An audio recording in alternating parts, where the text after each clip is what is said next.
I'm Lucas, 28 years old, and I haven't spoken to my father in over 2 years. Not really, anyway. He's called a few times. Once left a voicemail that just said, I was wrong. But by then, I was too far gone to care. And honestly, it didn't even make me feel better. Just empty. Like the man who raised me had finally admitted what I always feared, but only after everything was already burned to the ground. I never thought I'd end up here, alone, rebuilding from scratch, halfway across the country. But I also never imagined my own father would look me in the eye and say the words, walk away if you don't like it, after giving everything to my brother. Not half, not a portion, not a conversation, everything. But I'm getting ahead of myself. This all started long before the business, before adulthood, before college even. It started in small ways, like these things usually do. If you asked my dad, he'd swear up and down he raised both his sons the same. Gave us equal love, equal time, equal expectations.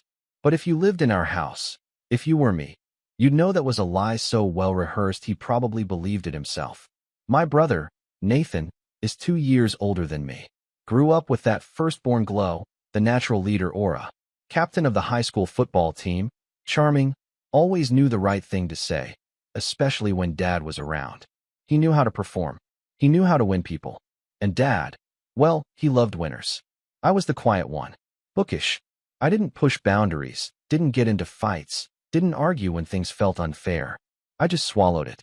I think I assumed things would even out eventually.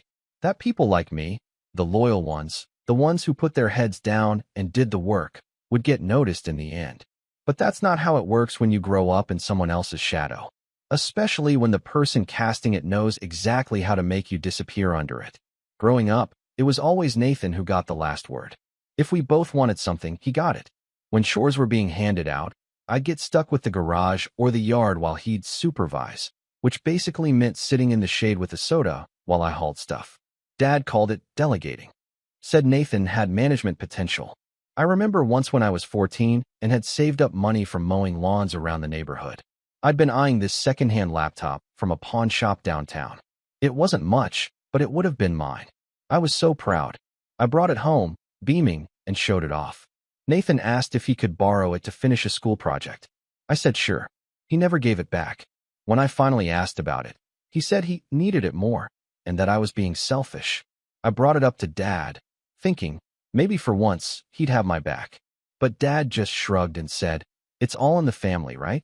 Like my hard work didn't matter because it didn't go to his favorite. That was the first time I remember really feeling invisible. But not the last. In high school, Nathan got into a fancy private university. Dad took out loans, cashed in a part of his retirement, and celebrated with a steak dinner. When it was my turn to apply, I didn't even ask for the same support. I knew better. I picked a state school with a decent business program and took out loans myself. Dad called it being responsible. Nathan? He was ambitious. Still, I didn't complain. I studied hard, got good grades, worked part-time jobs. I wanted to earn everything on my own. Maybe deep down I thought if I proved I didn't need the support, I'd earn Dad's respect that way. Spoiler, I didn't. After college, I came back home for a bit to help with the family business, a mid-sized distribution company Dad had built from scratch. Nothing glamorous, but solid. The kind of business that kept lights on in dozens of homes. He always said he'd built it for the next generation. I just didn't realize he meant one specific person. Nathan showed up about a year after me, jobless, broke, and still full of swagger. He said the corporate world wasn't for him, and that he wanted to get back to his roots. Dad welcomed him with open arms.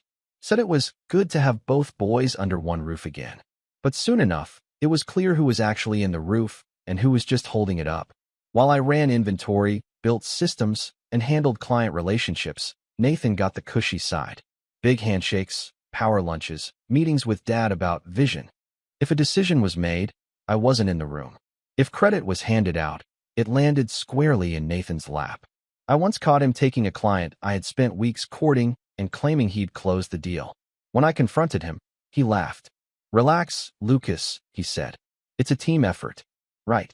Things reached a turning point the day Dad called us both into his office.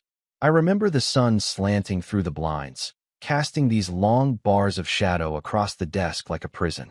He didn't mince words. I'm stepping back, he said, leaning back in that creaky leather chair he always refused to replace. And I've made a decision. Nathan will be taking over as CEO. Just like that. No lead up. No conversation. No. Lucas, I appreciate everything you've done. Just a declaration. Like I wasn't even there. I sat in stunned silence. Nathan smirked, already leaning forward like he owned the place. Dad went on about legacy, about Nathan having the drive, and how I was better suited for support roles. It was like a knife sliding in slow. When I finally found my voice, I asked, quietly, "So what happens to me?" Dad's eyes met mine, cold and matter-of-fact. "You're free to stay, but if you don't like the direction we're going, you can walk away." Walk away. Like I was just some temp. Like the years I put in, the loyalty, the sacrifices, none of it mattered. I sat there for a long moment. I didn't argue. I didn't yell. I just nodded once, stood up, and left the office. That night, I packed my things. I didn't even say goodbye. Not to Nathan. Not to Dad. I left a short letter on my desk, handed my office key to the night guard, and drove away from the only life I had ever known. It wasn't until weeks later that I got the first call. Then another. Then a desperate voicemail. Something had gone very, very wrong. And that's when things really started to get interesting. When I left that night, I didn't cry. I didn't scream or throw a fit or smash anything on my way out. That wasn't me. I just drove. For hours. No destination in mind. Just letting the highway blur beneath me like I was trying to outdrive the ache in my chest. The pain wasn't sharp. It was hollow. Like a vacuum had opened up in my chest and sucked out everything I'd built over the last 10 years. All the weekends I stayed late. All the early mornings I opened the shop alone while Dad and Nathan were strategizing over brunch. Every time I bit my tongue instead of speaking up, I thought it was earning me something. Respect. Trust. Maybe a stake in the business one day. But it hadn't earned me anything. Not even a seat at the table. Eventually, I landed in a small town 3 states away, found a short-term rental with month-to-month rent, something low-key. Started freelancing a bit in logistics consulting to pay the bills. The kind of work that let me stay invisible. I needed that. Time to be alone. To process. I didn't tell anyone where I'd gone, not even Mom. And, yes, I should mention her. My mom passed away 5 years ago from a sudden stroke. It was one of those things that hit like a meteor out of nowhere. She was the buffer between Dad and me. The one who saw when something was unfair, even if she didn't always speak up. I think she did her best to protect me in small ways. Extra sandwiches in my lunch, quiet check-ins after Dad snapped at me for things he let Nathan slide on. After she died, it was like the last shred of balance disappeared from our home. Dad became harder, sharper, more certain that his way was the right way. And Nathan? He took it as a green light to do whatever he wanted. After I left, I expected them to go on without me.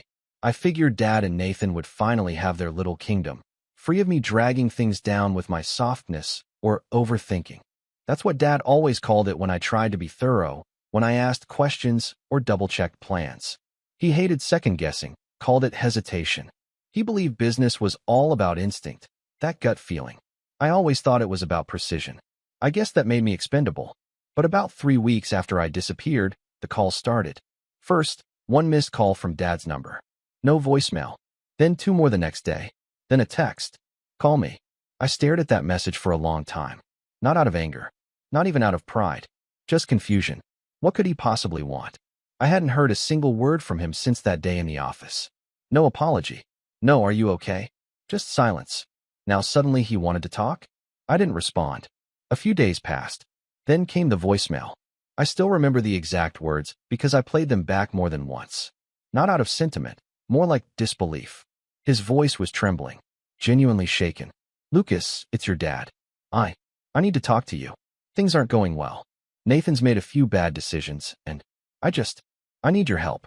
Please call me back." Help. That word made me scoff out loud. I didn't call him back, but I started checking the company's website. Just curiosity at first. Then their social media pages, client reviews, industry forums. The cracks were showing. A few longtime clients had posted about late shipments. A couple hinted at miscommunications and mishandled inventory. One of our biggest vendors, a guy named Malcolm who always liked me, had posted something vague on LinkedIn about some companies forgetting who helped them get off the ground. Then came the first big headline in the local business journal. longtime distribution company facing major contract disputes. The article was thin on details, but it was enough to confirm what I already suspected. Nathan was running the business into the ground. Part of me felt vindicated. Another part just felt sad, because as much as that place hurt me, I had also loved it. I had built parts of it. The internal systems, the customer portals, the automated ordering logic, all of that was me. And now it was unraveling under the control of a man who didn't understand it. I kept my distance. I thought, let them learn the hard way. But then something happened that changed everything. A friend from back home, Emma, who used to work in accounting at the company, called me out of the blue. She'd been quiet since I left, probably afraid to get involved. But now she sounded frantic. "Lucas," she said, breathless. "I know you're trying to stay out of it, but you need to know what's going on." I hesitated. I figured Nathan's made a mess. "It's not just that," she said. He's blaming you." "What?" I overheard him talking to some of the board members. "He's been telling people the systems you built were flawed from the start, that you left him with a mess, and that's why things are falling apart. He even said you sabotaged the vendor relationships before leaving. He's rewriting everything." I sat there, stunned. That doesn't even make sense. "I know. Anyone who worked with you knows it's garbage. But the board? They're newer. They weren't around when you were handling logistics. They're buying it." Of course they were. Nathan had always known how to talk circles around people. And Dad, he probably let him. Or worse, encouraged it. Blaming me was easier than admitting they made a mistake handing the keys to the wrong son. "Thanks for telling me," I said quietly. Emma hesitated. "There's one more thing." I waited. "He found the files you left behind. Your planning documents. The business expansion model you were working on." My stomach dropped. "What about them?" "He presented them at the last strategy meeting. As his own." I couldn't even speak. "Lucas," she said, her voice shaking now. "He's stealing your work, and Dad is letting him. They're using your ideas, twisting them, and when it fails, they're blaming you." That was the moment something broke in me. This wasn't just about favoritism anymore. It wasn't about who got the title or who Dad liked better. This was theft. Lies. Public ones. And they were dragging my name through the mud to cover their own incompetence. That night, I didn't sleep. I stared at the ceiling in my little rental apartment, heart pounding, thoughts racing. I remembered every moment I'd stayed late at that office. Every time I held back a correction to avoid making Nathan look bad in front of Dad. Every bit of loyalty I had poured into that company. And now they were using my silence against me. I thought about reaching out to Dad, setting the record straight. But the more I thought about it, the clearer it became. I didn't want to talk. I wanted to watch them fall. And I wanted to make sure when they hit the ground, it was with the full weight of their own lies. The next day, I started planning. Not revenge, not exactly. I wasn't out to hurt them. I just wanted the truth to surface. And I knew where the bodies were buried, so to speak. Every vendor Nathan had ghosted, I knew their pain points. I had emails, contracts, backup files. Every client relationship they had fumbled, I still had contacts, notes, even performance reports that showed exactly who was responsible for what. And that strategy model Nathan stole? I had the originals. With timestamps. With metadata. With internal drafts that had my name all over them. But I didn't act yet. Because I wanted the timing to be perfect. I wanted them to feel safe first. To believe they'd gotten away with it. To sit on their little throne of lies. Thinking the world would never catch up. And when they did, well, let's just say I had a plan. But even I wasn't prepared for what would happen next. A betrayal so blatant, so personal, that it would light the final fuse and turn my quiet departure into something else entirely. Something louder. Something final. Something they'd never forget. And it all started with one piece of paper I never should have seen. I didn't find the paper. It found me. It arrived in an envelope without a return address, postmarked from my hometown. At first, I thought maybe it was a letter from Dad, some pathetic attempt to justify what they'd done. But when I tore it open and saw what was inside, my entire chest went cold. It was a legal document. A notice of termination and revocation of equity intent, typed in sterile legalese and stamped with the family company's official seal. In short, it was a paper trail Dad never thought I'd see. A document officially removing any implied future stake I might have once had in the business. Not that I had anything concrete to begin with. No shares, no contracts. But this was different. This was them retroactively erasing me, covering their tracks, making sure that if, no, When the business collapsed, I couldn't claim that they had used my work or my foundation to prop it up. I stared at the document for what felt like hours. My name was printed right there on the header. Lucas Morgan. The language was precise, clinical. It referenced an internal memo Dad had apparently written, claiming I had voluntarily severed all claims, contributions, and advisory roles effective upon self-removal from the premises. Self-removal. That was how they framed it. As if I had just walked out, like some flaky intern. No mention of the closed-door betrayal. No record of the years I poured into building systems, processes, relationships. No word of gratitude. No acknowledgement. Just silence, signed and sealed. And the worst part? I might have believed I had no more tears left for them. But reading that, I felt it. That familiar sting behind the eyes. That lump in my throat. The ache you feel when the people who raised you decide you're a footnote. I didn't cry. Not really. But I sat still for a long, long time. Long enough for the sun to set. Long enough for my tea to go cold. Long enough for the anger to be replaced by something else. Resolve. If that was how they wanted to play it. If they wanted to erase me, fine. But I would become impossible to ignore. The first step was survival. No more scraping by on freelance work. I needed structure. I needed purpose. And I needed something of my own. I started with a notebook. A cheap spiral one from the drugstore down the road. On the front page, in shaky handwriting, I wrote 3 words. Build. Don't beg. It became my mantra. I dusted off the business model I designed while working at the family company. It was originally meant to expand our logistics footprint into mid-sized e-commerce brands. A scalable warehouse-to-door system with smart tracking and real-time adjustments. Nathan had stolen parts of it, the flashy parts, but he didn't understand how it all worked together. He presented the concept like a hotshot, but he'd gutted the engine and left only the shell. I, on the other hand, still had the real blueprint. The gritty, functional framework. I began reaching out, quietly. Old clients, vendors, colleagues. Not to poach, not yet. Just to reconnect. I asked about their pain points. I asked what they wished distribution companies actually understood. I asked what frustrated them the most. The answers were honest and consistent. They wanted reliability, flexibility, transparency, and above all, people who listened. So I listened. I spent the next 3 months working 16-hour days from my cramped apartment. Mornings were dedicated to client calls and networking. Afternoons were spent building the prototype system. Nights were research, branding, website design. I taught myself new software. I studied shipping trends. I ran simulations and stress-tested my model using mock data. I poured everything into it. No outside funding. No big launch party. Just me and that beat-up notebook with Build. Don't beg. On the front. Eventually, I filed the paperwork for my own company. Everlane Fulfillment. A clean name. Something that sounded honest. Simple. Built to last. My first real client came from an unexpected place. Malcolm.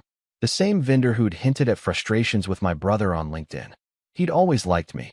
Always said I was the only Morgan who actually understood how things worked. We had coffee over Zoom. I showed him the system I built. He didn't even blink. I'm in, he said. As long as you're not planning to ghost me after 6 months like your brother did. I'm not my brother, I said quietly. And I meant it. With Malcolm came referrals. A small but steady stream of clients. I didn't try to grow too fast. That's how people crash. I kept it lean, clean, focused. I hired 2 freelancers, one for client relations, one for inventory control. Both were people I'd worked with before, people I trusted. We operated from a modest third-party warehouse just outside the city. Nothing fancy, but it was ours. Efficient, honest, and it worked. 6 months after launching, Everlane was profitable. 9 months in, we were expanding to our second warehouse.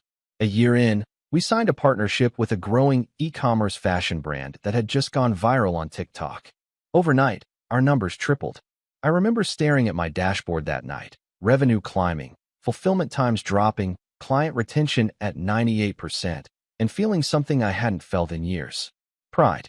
Not the kind Dad used to dish out to Nathan like candy. Not performative, but real. Earned. It wasn't about revenge anymore. It was about becoming whole again. But that didn't mean I forgot. Because while I was building, I kept an eye on the Morgans back home. Quietly. Patiently. I saw the stories. The leaked emails from a disgruntled employee. The late shipments during the holiday rush. The failed rebrand attempt that was publicly roasted on Twitter for being tone-deaf and clunky. I saw the Yelp reviews drop, one by one. And then came the moment I hadn't expected, a message from Emma. "Lucas, you need to see this." Attached was a screenshot of an internal memo. It was from Nathan, dated just 2 days prior. In it, he blamed me again. For everything. For building fragile systems, for undermining vendor relationships, for abandoning the company at a crucial time. And this time, he CC'd the entire board. I read it 3 times, stunned. He was still using me as a scapegoat. Still feeding his version of events to people too lazy or too new to know the truth. I should have expected it. But what shook me more was the second screenshot Emma sent. An internal schedule. For an emergency investor roundtable. The company was hemorrhaging. They were calling in backup. And among the listed attendees? Malcolm, one of my clients. I stared at the name, confused. Why would he? Then it hit me. They didn't know I was working with Malcolm now. They were too arrogant to check. Or maybe they thought I'd vanished for good. Suddenly, I saw the opportunity. Not to attack. Not to gloat. But to reclaim. Because if they wanted to invoke my name behind closed doors, then it was time to show them exactly what I'd become without them. And this time, I wasn't walking away. I was walking through the front door. But before I could do that, one last thing had to fall into place. The truth. And it came, once again, in the form of a document. Only this time, I didn't receive it in the mail. I found it, hidden deep in an old shared drive from the company's cloud account that someone had forgotten to revoke my access to. 1 folder, 3 files, and what I read in those documents. It changed everything. Because it proved, without a shadow of a doubt, that Nathan hadn't just stolen my work. He had been funneling money. And the signatures on those invoices? They weren't just his. One of them belonged to Dad. And in that moment, I realized. This went deeper than favoritism. This wasn't just about being the overlooked son. This was about fraud. And I had the receipts. I leaned back in my chair, pulse steady. For the first time in my life, I wasn't the one stuck in the shadows. And this time, they were about to see just how dangerous I could be when I stopped being quiet. I didn't sleep that night. The folder I found was buried under layers of old financial reports, cleverly mislabeled, like someone wanted to keep it hidden but not deleted. I had been locked out of most of the family company's systems when I left, of course, but one thing Nathan had never understood was how cloud permissions worked. I had created most of the internal architecture for the company's backend systems, including the shared drives. And someone, maybe him, maybe Dad, had overlooked a single shared folder still tethered to my old work email. An orphan relic. The moment I realized I still had access, my heart kicked in my chest. I'd clicked through mostly out of nostalgia at first. Habit. Curiosity. But what I found was a digital paper trail stretching back over a year, starting before I left. 3 separate shell companies with vague names like Crescent Logistics Group, Mira Holdings, and Bridgeport Sourcing, all receiving monthly payments from my family's company. Some for consulting fees, others for vendor services. But there were no invoices, no contact names, just account numbers. I wouldn't have thought twice if the numbers weren't so high. One payout was for $47,000, another for $62,500. Recurring, too. Every month, like clockwork. That in itself could have just been sloppy bookkeeping. But then I noticed the signatures. One was Nathan's, scrawled like he always signed things, with that lazy half loop. The other? My father's. A rush of heat hit my face. For a moment, I thought maybe it was forged. Maybe Nathan had faked it. But as I pulled up an old file I had saved from a client contract Dad had signed in 2019, I compared the two. Identical. There was no doubt. Dad had approved those payments. To fake companies. With no product. No employees. No address. I cross-referenced the bank routing numbers using a public database. All 3 pointed to offshore accounts. Somewhere in the Cayman Islands. And suddenly, everything clicked. This wasn't just a sinking business. It was a bleeding one. And my father, the man who once lectured me about integrity, about earning every cent, was the one holding the knife. I shut my laptop slowly and sat back, feeling like the entire world had tilted under me. How long had this been going on? Had my mom known before she died? Was this why Dad pushed me out so forcefully? Because he couldn't risk me stumbling onto the truth? The betrayal hit me deeper than I expected. Not because it was shocking, not really. I think part of me always knew my dad had a line he was willing to cross for Nathan. But this wasn't favoritism. This was criminal. And for the first time in my life, I had leverage. Real leverage. I didn't want revenge out of spite anymore. I wanted it out of principle. They had taken my loyalty and spit on it. Taken my silence and used it to launder their failures. They thought I had walked away for good. But I hadn't walked away. I'd stepped back. And now I was ready to step forward. The next morning, I made 3 calls. The first was to Emma. She picked up on the second ring. "Lucas, I found something," I said. "And I need you to listen carefully." I told her everything. Not just the shell companies and the payments, but the signatures. The way they'd been siphoning money and hiding it behind dummy corporations. Emma, to her credit, didn't panic. She was sharp. Always had been. "That explains so much," she said after a beat. "Some of the accounts weren't balancing. I thought it was just sloppy reporting. But this makes it all make sense. I need copies of any financial discrepancies you've seen, even vague ones. Anything with missing vendors or unverified invoices. You still have access, right?" She hesitated. "I could get them. But if they find out—" "They won't," I said. "Not yet. Just gather what you can. Quietly. You'll be protected when this comes out. I promise." She was silent for a long moment, then said, "Okay, I'm in." The second call was to Malcolm. He answered gruffly, mid-drive from the sound of it. "I was expecting your call," he said. "Saw your brother's meltdown in the investor meeting yesterday. The man can't keep his lies straight to save his life." "I need to ask you something," I said. "Did they offer you equity?" He paused. "Yeah." Nathan floated the idea. Said he needed a stabilizing partner while they restructured. "Of course he did. And you didn't take it?" I asked. "I told him I'd think about it," Malcolm said. "Wanted to see what you'd do first. I had a hunch there was more going on." "There is," I said. "And I can prove it. But when the time comes, I'll need you to confirm what you just told me. On the record." Another pause. Then he said, "You got it." The third call was to someone I hadn't spoken to in years. Claire. She used to work for my dad's company as a junior analyst before getting poached by a financial compliance firm in the city. We weren't close, just friendly, but she'd always respected my work ethic. And more importantly, she hated corruption. It was kind of her thing. I texted her before I called. She answered in 5 minutes. "Lucas Morgan," she said, voice suspiciously chipper. "This is either going to be about your new startup or something that'll get me fired." "Maybe both," I said. By the end of the conversation, she had agreed to review the documents and offer her professional opinion. Unofficially, of course. "Send me everything," she said. "And Lucas? If you're right, this is way bigger than a family feud." I compiled everything I had. The folders, the invoices, screenshots, backups. I spent the next week moving with care. I created a private cloud folder labeled Project Silence. Ironic, considering what it held. I encrypted the files, created multiple backups. One on a hard drive in a safety deposit box. Another with a lawyer friend I trusted in another city. No more keeping all my secrets in one place. And then, I waited. Because I knew something else was coming. Something big. And sure enough, it came. On a Thursday morning, my phone lit up with a notification. An article in the Regional Business Journal. Morgan Distribution appoints external consultant to prevent bankruptcy. The company had lost 3 major clients in a single week. Vendor relations were strained. 2 board members had stepped down, citing ethical concerns. The article didn't name Nathan directly, but it didn't have to. The smell of blood was already in the water. I called Malcolm. "Are you ready?" I asked. "I've been waiting," he said. And then I made my move. I didn't go to the press. Not yet. I went to the board. I knew 3 names on the list from my time at the company. 2 of them had liked me. One was neutral. I sent them an anonymous tip through a clean email, VPN masked. I attached just enough to raise alarm bells. And within 48 hours, I got the response I wanted. An internal audit was triggered. Nathan tried to spin it as due diligence. Said he welcomed the transparency. But I could see it in his eyes when the first photos hit LinkedIn.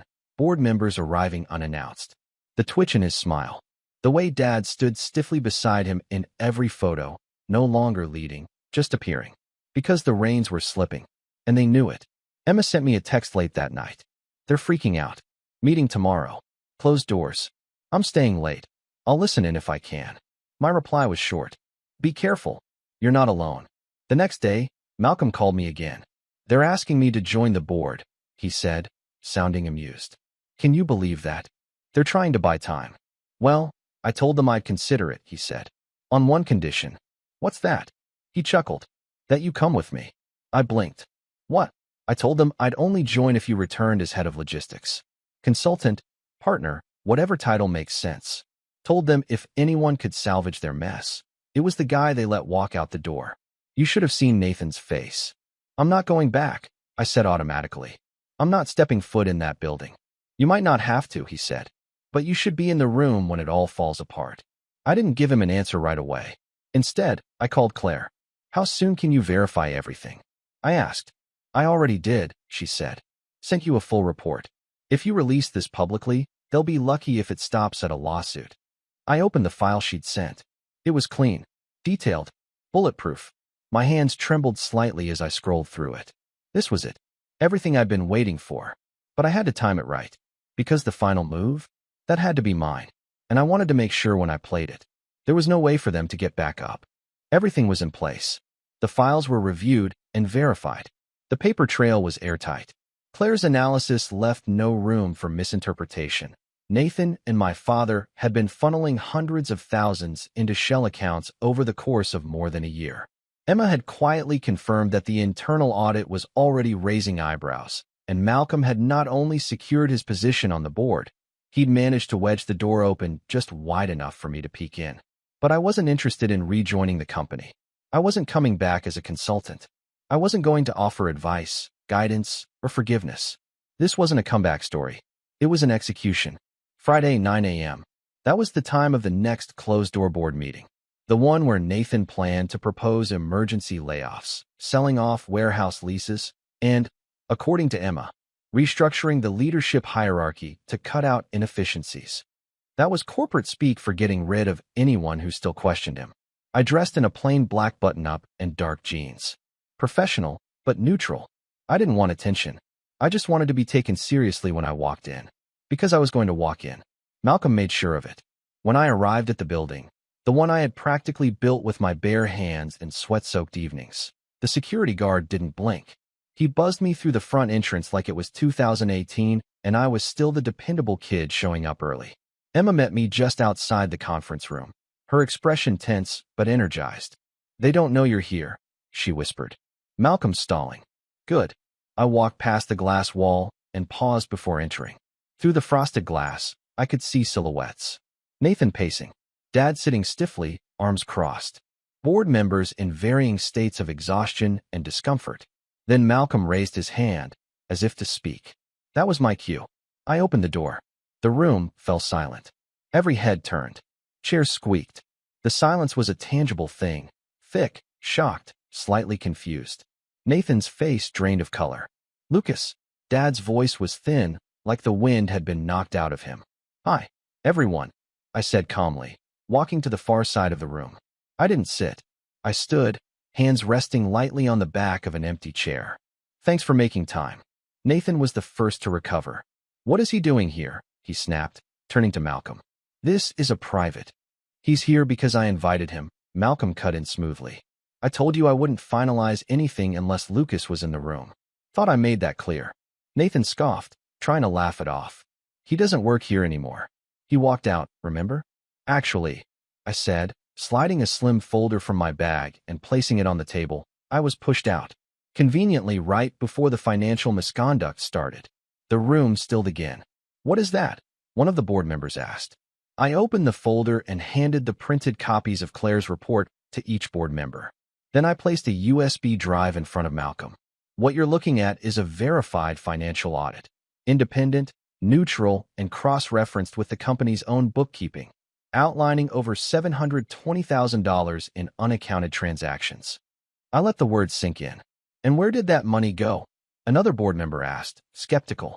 To 3 shell companies, I said, owned by the same offshore trust, all connected to personal accounts in the Cayman Islands. Accounts controlled by Nathan Morgan. Nathan stood abruptly, his chair screeching back. That's a lie. This is slander. No, I said calmly. It's not. And if you check the timestamps on the documents, you'll see something else. I pulled one final page from the folder. A copy of one of the approval memos. It had both their signatures. This one was co-signed by William Morgan, my father. Dad didn't say a word. His hands twitched slightly. His eyes darted across the table, looking for an escape, maybe, or a way to spin it. But he saw what I saw. No one was buying it. One of the board members leaned forward, flipping through the report. These numbers. This is real. It's real, Malcolm confirmed. I had it reviewed independently. Everything matches. Dad finally spoke, but his voice was strained. I didn't know where the funds were going. Nathan told me it was for contractor services. He said it was a temporary solution. I finished. Funny, because you both signed off on it for 14 straight months. I trusted my son, he said, eyes flashing. I stared at him, cold and steady. You had too. That shut him up. Nathan tried again, desperate now. This is a setup. He's trying to frame me. He's always hated that I got the promotion. Enough, one of the board members said, slamming her hand on the table. We've seen enough. Another board member leaned over and whispered something to the legal counsel in the room. Emma sent me a look from the corner, barely able to contain her satisfaction. Malcolm stood, cleared his throat, and adjusted his blazer. As an acting board member, I'm calling for an immediate vote of no confidence in CEO Nathan Morgan. Effective immediately, the vote took less than 2 minutes. 5 in favor, 1 abstain, 0 against. Just like that, Nathan was out. He stared around in stunned silence, like he couldn't believe it. Like the crown had just slipped from his head and shattered on the ground. I built this company, he hissed at me. You were nothing without me. No, I said. You were nothing because of me. You built your whole identity on being the golden boy, the favorite, the one Dad could count on. But you never did the work. You just took credit for it. I stepped forward, lowering my voice.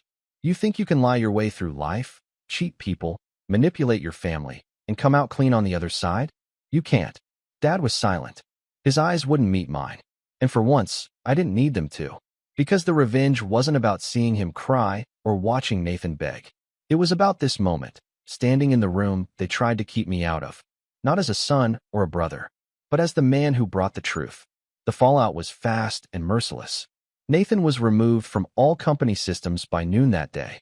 Legal counsel began proceedings within a week. Investigations into the offshore accounts deepened.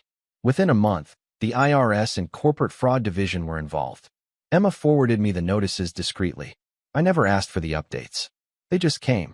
Dad resigned a few weeks later. Quietly. No press release. No farewell letter. Just gone. He left the state shortly after. I don't know where he lives now. I don't care. Nathan tried to spin a comeback on LinkedIn a few months later, some vague post about learning through adversity and growth through failure. The comments were brutal. A former vendor roasted him publicly. A former intern called him a walking masterclass in arrogance. I didn't respond. I didn't need to. I had moved on. Everlane Fulfillment expanded into 2 new regions within the year. Our reputation for transparency became our greatest strength. Clients stayed loyal. Employees were valued. I started mentoring a few young entrepreneurs on the side, the quiet ones. The ones who worked hard and kept their heads down, thinking it would be enough. I taught them what I had to learn the hard way. Build. Don't beg. And one day, while cleaning out an old box of files, I found that first spiral notebook again. The one I started with. The words on the front cover were faded but still legible. I smiled. Then I tossed it in the trash. Because I didn't need it anymore. I wasn't building to prove anything. I had already won.